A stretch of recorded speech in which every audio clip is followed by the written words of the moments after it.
what is called the Cavera, because he couldn't finish the food. It was too much.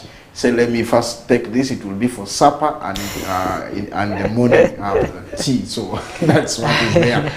Owen Ezaga is my name. I have Linda Susie in the studios. Linda, good afternoon. Good afternoon, Owen. Happy, how do they say, Eid Mubarak to all our Muslim brothers and sisters out there. It has been quite a long journey for all of you. I want to congratulate you, honestly, for observing the holy month of there is a Ramadan and finally coming to an end. May Allah, the Most High, watch over all of you and grant you all your heart desires. We're already in the house with a lot of Eid sports stories from right now, in between going through as the minutes roll by up to around 3 p.m. in 4th League Division. Daystar is traveling to Pajulu to play. There is a Mission Foundation today, and then the rest of the stories will, of course, roll on. Yeah, a lot of things, of course, are in there, and division games keep going. Of course, also you're seeing the USA games going on. The zonal qualifiers for the school games are all going right now in Koboko. So a lot of things that will be coming courtesy of course, all the sports discipline, like I said. I don't know whether you've gotten any information about the games or results of these games are from USA. The second day? Nope, we're yet compiling the results. I think that's where we, I remember asking Mr. Banduga here about, Bernard, about how they're going to package the stories, because we have gotten into there seeing how this should be done, and it is not yet pushing well. But all in all, the games are going on, and the last time we did see, there was a game, yesterday we talked about the petition that was done, and a couple of games that probably came for the day yesterday. So today there are also a couple of games that are going on right now. So we shall be waiting to see how these games probably will be progressing that side of Koboko in there. Now, when we move away from there, because we couldn't give you the results right there, the Uganda Cup also, today is 10th that you'll be seeing it taking place. And on the showcasing, NEC is set to take on, of course, Police Football Club in this quarter-final showdown right there. The two sides, Police is doing well in the FUFA Big League. NEC is equally doing well in the Uganda Premier League. New entrants, but they are winning also against giant teams, trying to push here and there. So that's a very, very big game that we shall be talking about right into the Uganda Cup today. What are you anticipating? What are you seeing from this game? A very tough game, by the way.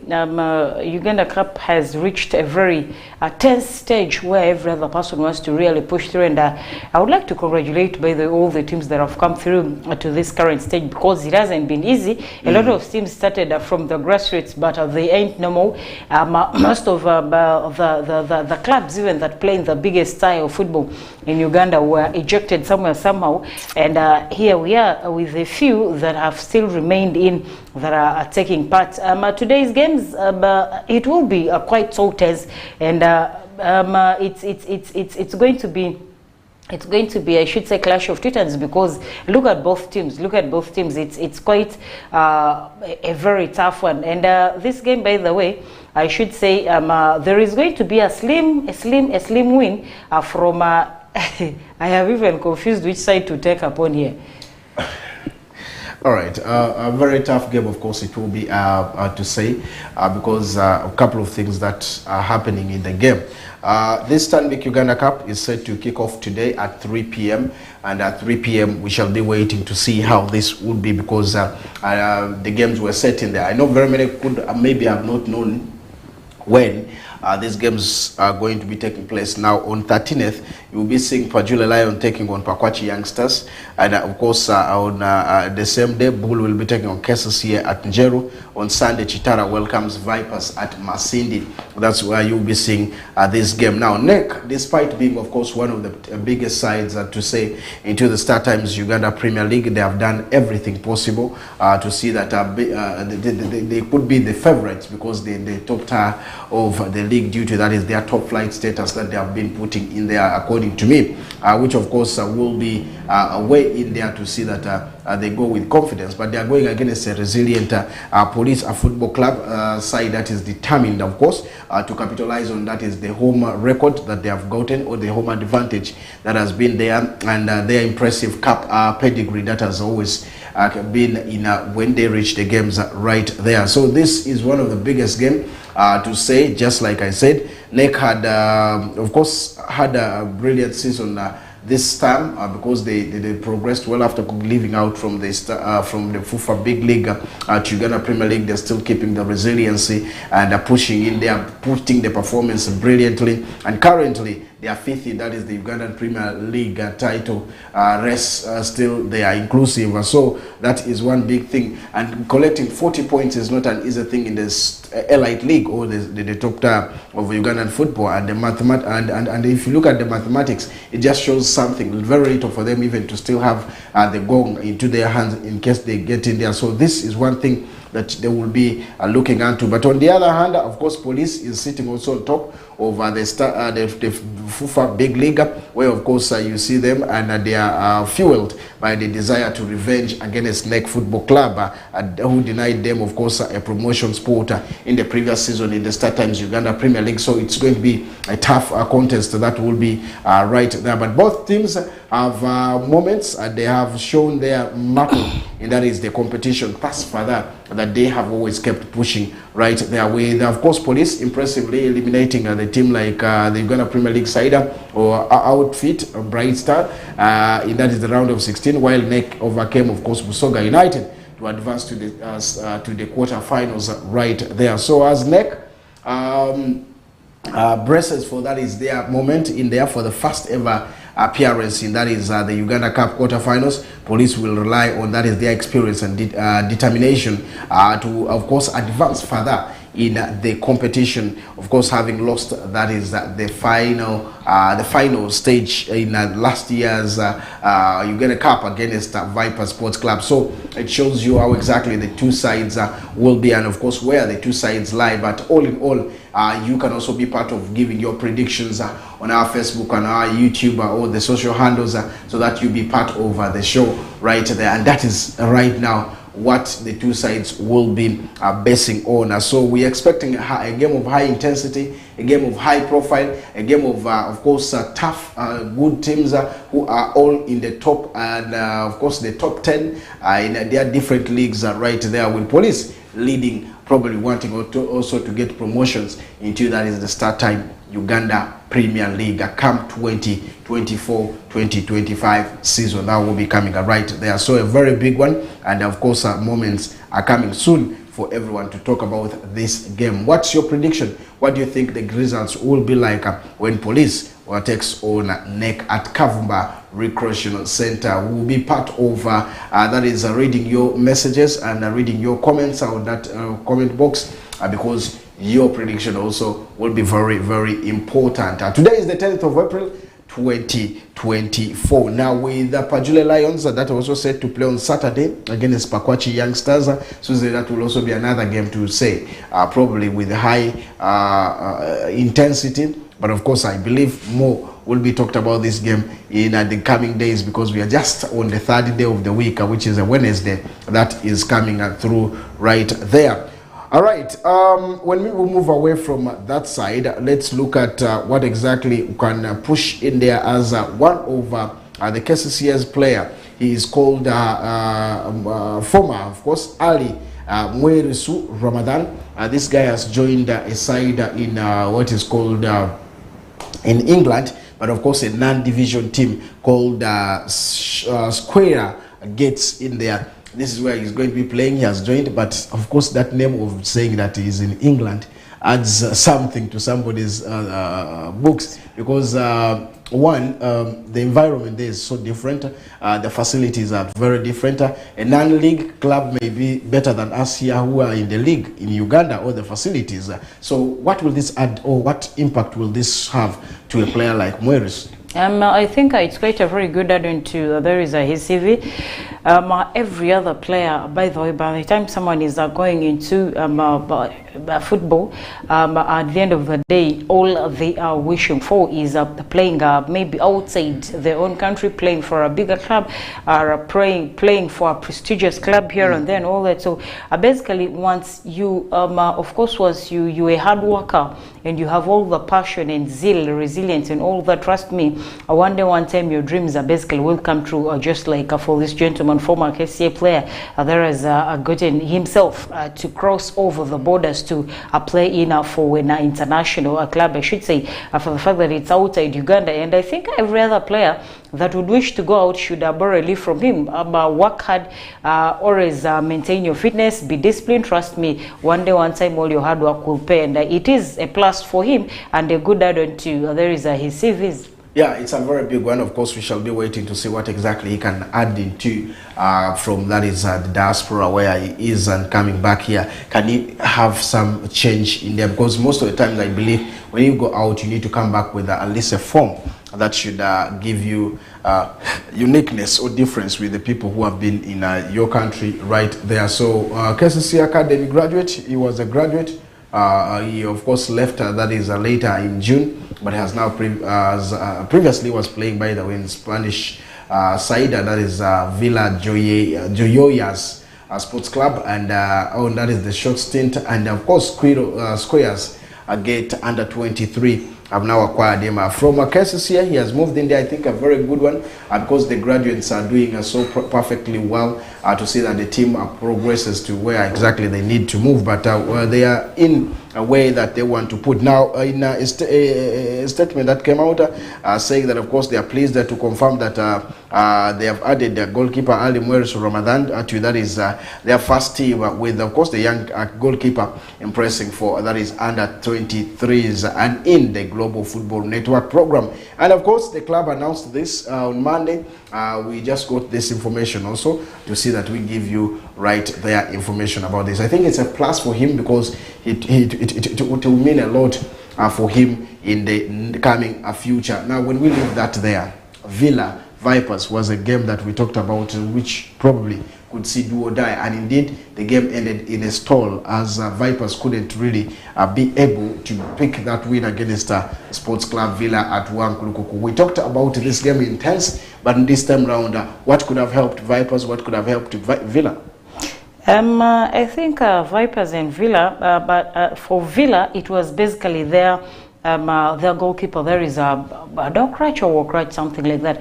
I think there was a penalty, by the way, that Vipers got that this guy saved in the very early stages of this game, and basically somehow even in the later minutes of there is the game, Milton, there is Carissa tried to pull a winning goal for there is the visitors, but then still the goalkeeper for Villa came through and of course saved in his side. I anticipated this earlier in our consequent analysis yesterday.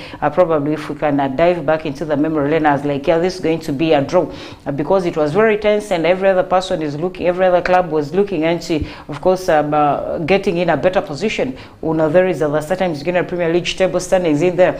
If you look at Vipers, they are chasing in Bull very closely. Villa is equally also chasing in.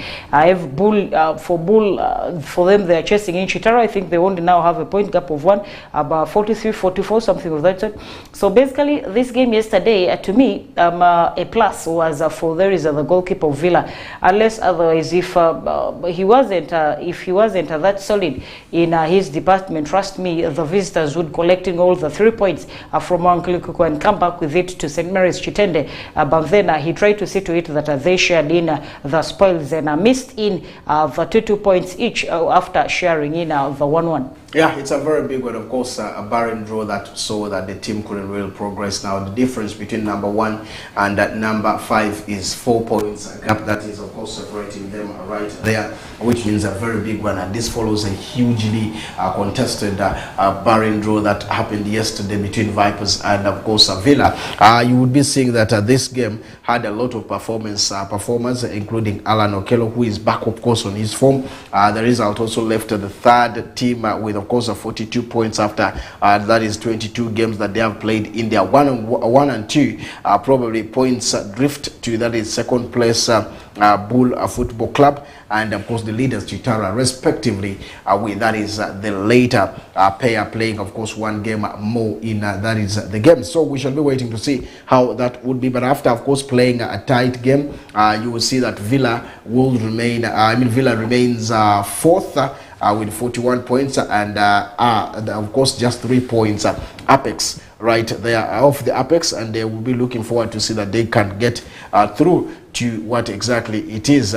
As of course NEC is now placed fifth, and of course also not far off from that is the title challenge, just like we said yesterday today, and they are also looking forward in there because they have accumulated 40 points and in the 23 games that they have played right there.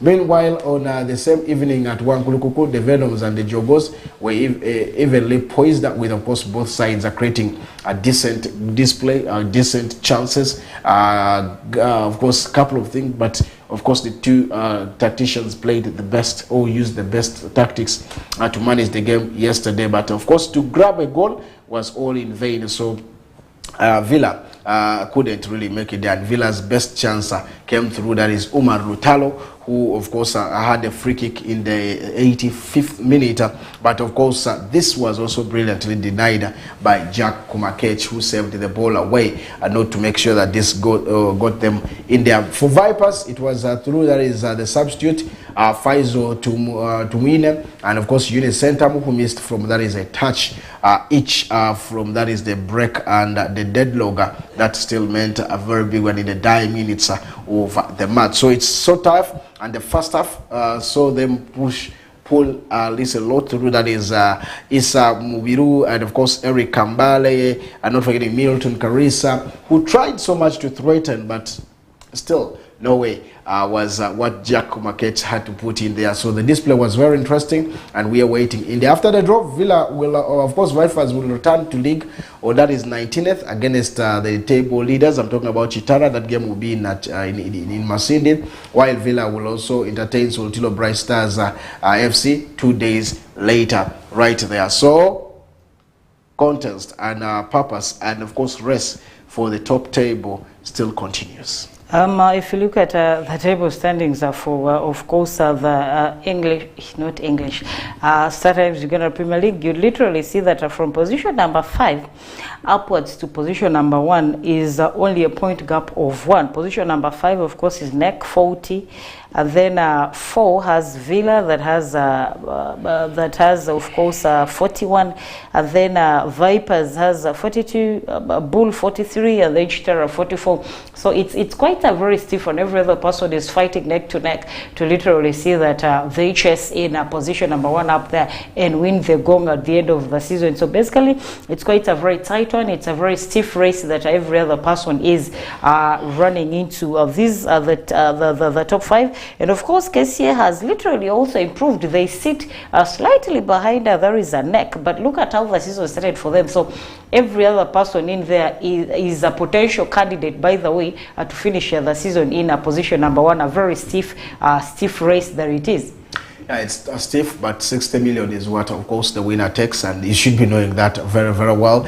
Now let's go away from there and look at what exactly is happening in the rugby world, where a lot of things are also happening. Not rugby, but basketball. Yes, there's a lot coming from the basketball world right there. Now, we did see a story that came through for that is the basketball side right there, with of course impact on that is the NBA basketball that has also shown different ambience.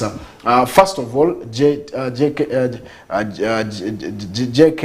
team has done very well playing, of course, but there's impact of netball, the National Basketball Association in the African League, which is already bearing fruits according to the people in there. When, of course, the NBA announced Basketball African League, you did see very many reactions here and there. But 5 years ago, on the surface, now it seems to be one of the biggest and ambitious games to talk about City Oilers are trending. The City Oilers, yes, you talk about them. Then the Kajansi boys are doing very well.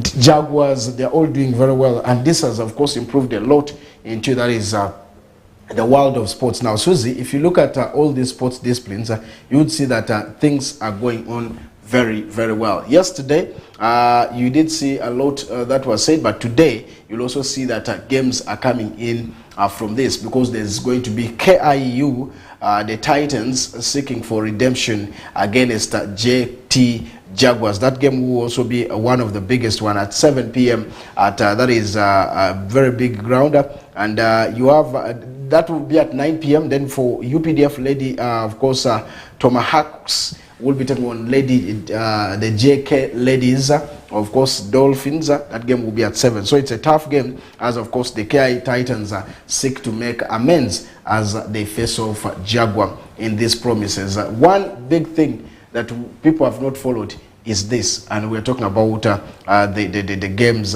or the National Basketball League in that is Indo, mostly played at the Indo Arena grounds in Lugogo, but the two sides have been very solid, and they are meeting today. What do you say about the KIU Titans and JT Jaguars game today? The KIU Titans and the Jaguars are basically, this has always been a very tight one. It has always been a tough one. The two teams, I should say, are big rivals, by the way, down in Kampala, the capital. The Jaguars and the KIU Titans, they play very interesting game. This is going to be very tense, and literally whoever is going to win in this game, of course there are no draws. Okay, sometimes they might be there, but it's basically it's on rare occasions that we get to register draws in basketball. So basically, to me this time around, between the Jaguars and the KIU Titans, there is going to be a very slim win for the best. But to me, I think the KIU Titans are going to beat in Jaguars, but then the win is going to come through by a very slim slot in there, because both sides typically are okay, and they all have highly profiled players for both teams. Okay, these are one big things that probably are happening right there. Today we shall be just wrapping up a lot from there. Now, I want us to go to what is called the European Nights. That has been so interesting because there's a lot of questions that probably people keep asking about that. Yesterday, which game took your day? Champions League. It was, I tried watching both games, but I think I literally had eyes on the Arsenal game versus Bayern, because that is where we saw a lot of goals being registered. Arsenal, I think literally there are a lot of people that judged Arsenal based on their poor performance in the league that they are taking they're taking part in. We've literally seen a lot of teams playing in FA Championship and winning in their game, not based on their performances in the league that actually they are taking part in, and that's how we saw literally Arsenal misjudging Bayern, but then Bayern showed them touch, and we saw how that game ended for those of us that actually watched it. Of course, the biggest game out, the biggest goals came in the Man City Real Madrid game, where I did see 3-3 all draw, and this was so big. At Emirates, you did say 2-2 all draw between, of course, the two sides. But, of course, you would see that how Arsenal was outplayed by Bayern Munich showed a different class of the game, with a couple of statements that came from different people. He did talk about Harry Kane's record yesterday here. He has made it again. He has so far scored 15 goals against Arsenal in all competitions. He has scored around 5 goals against Arsenal in, of course, the Champions League. He has a record of scoring in this 8 times penalties, and indeed yesterday you saw how he sent the goalkeeper offline. Of course, he scored when the goalkeeper was already down, and when he was asked about how and why probably like that, he said he has been practicing the goalkeeper for quite a long time, because he has seen him every time when they are taking a penalty, the goalkeeper dives before the kick, the person takes the penalty. So he knew him already on that, so he took his time to make sure that the ball was at the back of the net, and indeed he did it. So that marked another record that he made in there. of course, making it there. Tottenham Hotspurs, he was also one of the all-time goal scorer, leading goal scorer for that is them. But of course, he's the most player who has scored more goals against Arsenal. Then, of course, returned to that is the hostile atmosphere of Emirates Stadium. Still couldn't leave any chance and made it very, very confidently. You know, when the mindset and the crowd of Champions League fans is always more threatening. And you remember at Emirates Stadium, you'll always want to deliver. So, indeed, he did that for the team. Now scoring 38 goals in his first 37 matches for Bayern Munich means a lot. Credibility, of course, potential of Harry Kane was one big thing. But again, Saka did also not leave his name out, being the all-time goal scorer this season for Arsenal and the top scorer probably in the Champions League for Arsenal this season. And yesterday, he also still made a score for that is the Arsenal team. The two players are individually perfect into the two different teams. What is your say about them before maybe we get to some of the areas of the games that went on yesterday? Harry Kane literally represented well, and then Saka also represented. And I think yesterday, watching that game, Arsenal Bayern, I think Arsenal wholesomely was carried in on the shoulders of Saka and a few of their players that tried to, of course, partner so well with Saka to see to it that they didn't pick a defeat from there is a Bayern, and they literally played in very well. Every other person took in their role quite so well and partnered with their colleagues. And I think they practiced so much and prepared in a lot, the huge preparation in for this game as they knew they were going to face there is a Bayern. Yeah, it's a very big, tough game that went on there, and you would see that the two sides already performed, but you need to now wait for the Allianz Arena in Germany, what exactly will happen, because it's also one tough one. I've loved the way that the two sides played, composed the football. Sergio Gnabry, Fabio, former Arsenal, did score against them. We saw, of course, there was that undermining of Arsenal, of course, probably against Bayern Munich, but I did say it is all about the history that will now help a lot in terms of how they should do, how they should manage the game, how, of course, the game will be, and that is one big thing that came through for Arsenal and the team probably right there. Kane, yes, continues with this prolific Emirates streak, which is a very, very good one. And he says, let the Arsenal fans hold some soft respect for him because he is their destroyer every time. So that's one big thing that came through right there. Okay, when we leave that there was also Manchester City that played against Real Madrid. And Real Madrid are looking forward to see that this is a very big one. A 6-goal thriller that saw the team. First goal came in from of course, the team of Man City. In the second minute, Silva scored his first goal, but of course later on he did see quick goals that came in from Diaz, who scored an own goal, and Rodrigo in the 14th minute curling that ball at the back of the net. But later on, Akanji did also score. Silva, of course, did score, and then you did see in fact, Diovalo and Foden scoring, and then you did see also Valverde coming through in there, trying to make sure that he also got into the score sheet. But things went their way right there. They were at Real Madrid's home. What do you think is going to happen? Because Madrid closed its stadium to play the game with the noise just in there. But for Man City, they really contained and made sure that they played their way. Now, what will happen in England for Real Madrid? It's going to be a very hard one for, by the way, Real Madrid, as they will come to the home of Manchester City. Trust me, I'm literally seeing Real Madrid picking in a defeat in there, because yesterday, I think all Manchester City wanted was to contain the pressure, and at least if they can't pick a win, at least share in the spoils, and exactly that turned out the way they had planned. But then, trust me, in the return leg, it's going to be quite a very massive one.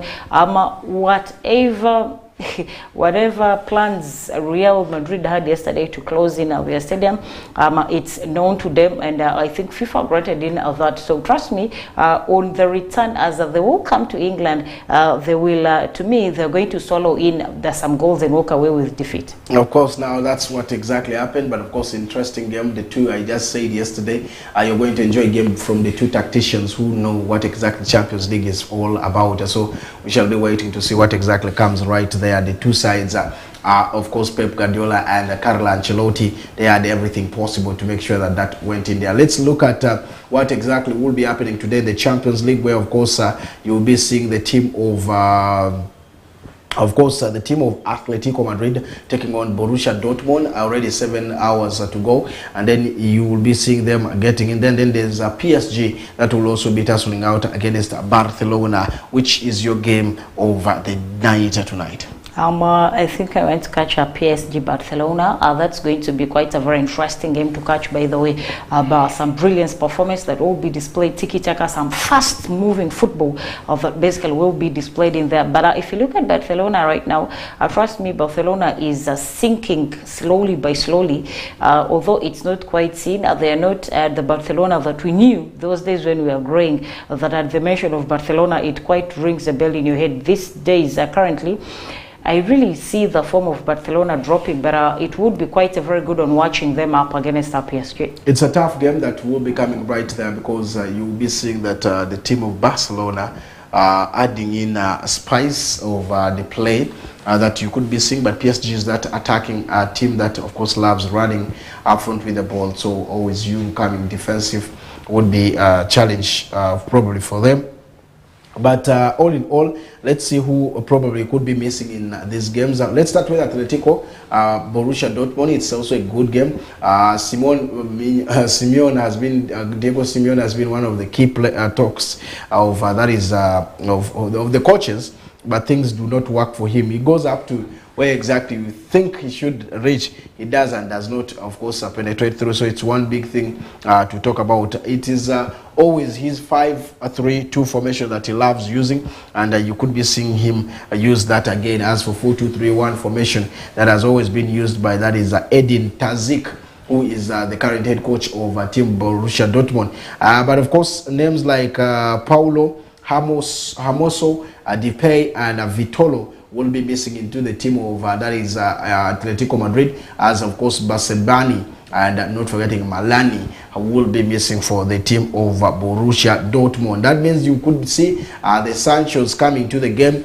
play, and then of course Deyami, who has also been one of the key names in there. Brad is also another one you could be seeing into the team. But of course, as I give you, those are the names that probably are going to be out injured for that is the two teams right there, Atletico, Borussia Dortmund, respectively. When we come to that is the team of Barcelona and the team of PSG, who will be at Parc des Princes, you will see the normal 4-3-3 formation that could come in there, and the 4-3-3 formation loved by also Barcelona would be there. Enrique Luis and Xavi Hernandez will be looking for the best in there. For the home team, Kazawa could be missing, Michaela and Kimpembe, not forgetting Rico and Hakimi, who has a red card, will not be featuring into the game. Gavi, Balde are the two names only for Barcelona right there. Depending on the injury list, you would say, of course, advantages on Barcelona's side right there. But of course, you are going to go against a PSG who will also want to push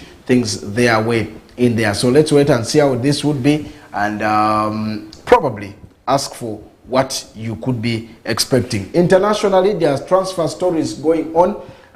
Real Madrid are on siding Wonder Kid. I'm talking about Kobe Mainoo of Manchester United. Do you think it's a good approach for them? They have a lot of midfielders. They have a lot of midfielders, and Kobe Mainoo should literally revise some of these moves. But then there are a lot of people that are saying he is misplaced, because the current coach that he is playing under does not literally know his worth and does not know that. And this is the same coach who has brought him into the first team. How do you say? Is a lot of complaints coming through from social media handles that he's being misplaced and all that. That's why he was able to perform while playing for England, whereas he underperforms at Manchester United. But I think he came through into the limelight from Manchester United, so literally he needed to pay back and stay in there a little while to outshine more of other players before he literally moves out to another club.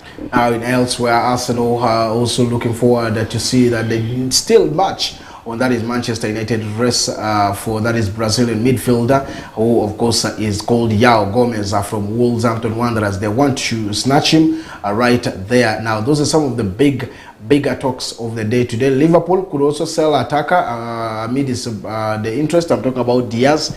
Diaz has been one key name in there and consistently maybe playing for Liverpool right now. In case the rest are not there, he has taken the team also in there. Could that be a good idea, selling Diaz? I think they needed to maintain Diaz, but then if it is a personal decision that he needs to leave, because on several occasions he has always come in as a savior to there is Liverpool, especially when his departmental colleagues are off for there is out injured and all that. But then he has also not gotten in a lot of play time. Basically every other player really would want to have a lot of play time, and if a player is not granted play time, trust me, they always look at exit doors. So basically I think that is where his moving out is coming from. Now of course elsewhere, United of course want to their sporting director John Mato has also stepped down as the football director of Manchester United. That means Ashton Danworth will be taken through soon, and the restructuring still continues at Manchester United. This is quite a very massive one for seeing Manchester United restructuring, and we pray that this comes in, by the way, with good results. But then if the restructuring is only done up front and it does not have a direct impact on the players and the coaches and the managers and all that, trust me, it's literally not going to yield any fruit. So if the others are stepping down and they're bringing in other people, these people that they have solicited to come through should be better people that can actually press in down so that results come through. Now, as I talk right now, David Luiz is being, of course, monitored by Arsenal and Barcelona. Both of them need this player to their books, and a lot of things that probably could be there. And Liverpool received quadruple injury booster. Ahead of that is the Atlanta BC showdown that will be coming right there, including, of course, Trent Alexander-Arnold, who could be returning in action. Newcastle are also close to triggering a permanent clause for that is Chelsea's defender, who has not been in contention for, of course, quite a long time. So now Lewis Hull is on permanent basis. Probably they want to keep him there. And the hierarchy are planning to sack Erik ten Hag, according to reports, and ten Hag did say that he is aware of him not staying at Manchester United next season. Arsenal have been also handed Bento boost as the rival from that is withdraw from the goalkeeper race, because they want to see how things would be getting to their books. I did tell you Liverpool have launched a serious bid to that is Ruben Amorim appointment, because verbal agreement has already been reached. That means that Jurgen Klopp, if he leaves, he already has a successor who could be coming right there at the Sporting Lisbon boss, who is called Ruben Amorim, who could join into the Liverpool team. Your parting words, eh? There are quite a couple of comments that are coming through from, there is a Facebook one, is a Alfred Raul. He says, watching from around Arua City Prisons, many thanks for the tremendous show. However, I was extremely disappointed in Real Madrid versus Manchester City game, as the president of Real Madrid fans in West Nile. He wishes them an Eid el-Fitr. And added follow-up Baguma. Cesar Dennis says, happy Eid, gallant crew, happy Eid Baguma. And then there is one, Siku Ben, who says, watching live from Kampala, Uganda. Greetings to you in the studios. And I would say thank you so much for always following